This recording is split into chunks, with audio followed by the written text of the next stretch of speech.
No matter what I tried, the thoughts kept coming. I had horrible thoughts about hurting my fiancé. The only thing that made them go away was counting by tens.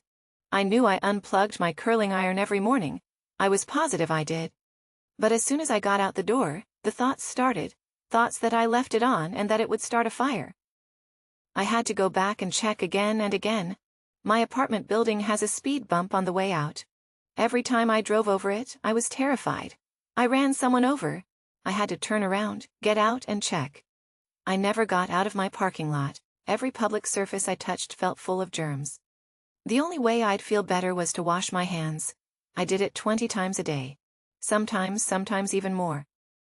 These are the voices of Obsessive-Compulsive Disorder, or OCD. OCD is a serious condition that causes great distress and really impacts people's lives.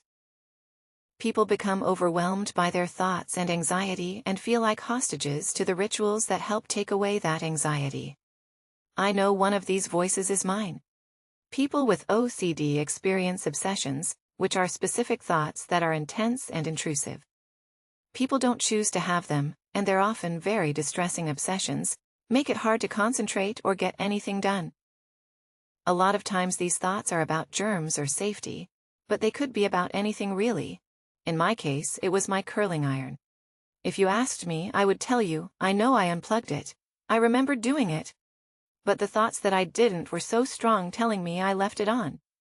It was so scary and it made me feel unsafe. Like my house might burn down all because of my curling iron. The second symptom of OCD is compulsions. These are ritual behaviors, and people with OCD do them to help deal with the anxiety, horror, or distress they feel because of their obsessive thoughts. There are many types of compulsive behaviors, but they often focus on washing or cleaning, checking on things for safety, or repeating words or numbers. In my case, I had to check on that curling iron. I came back to my house, went upstairs, saw it was unplugged, left again for work, and then I would repeat it all over again. It was really tough for me to get to work on any given day.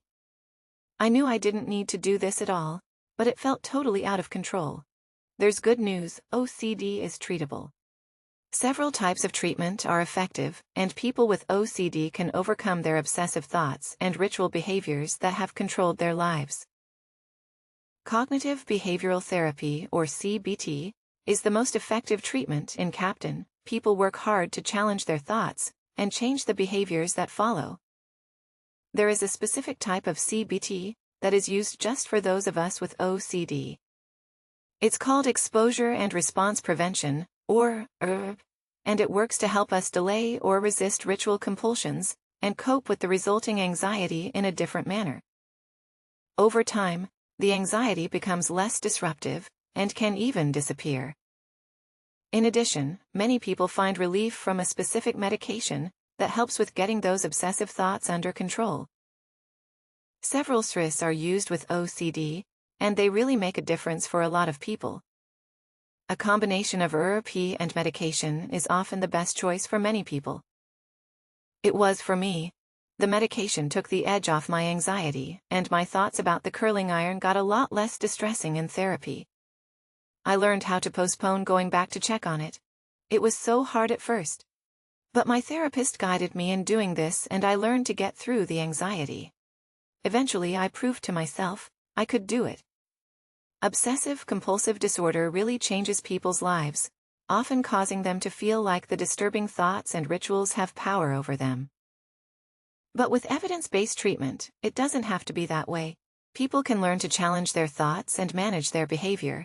They can take control of their lives again. I know I did.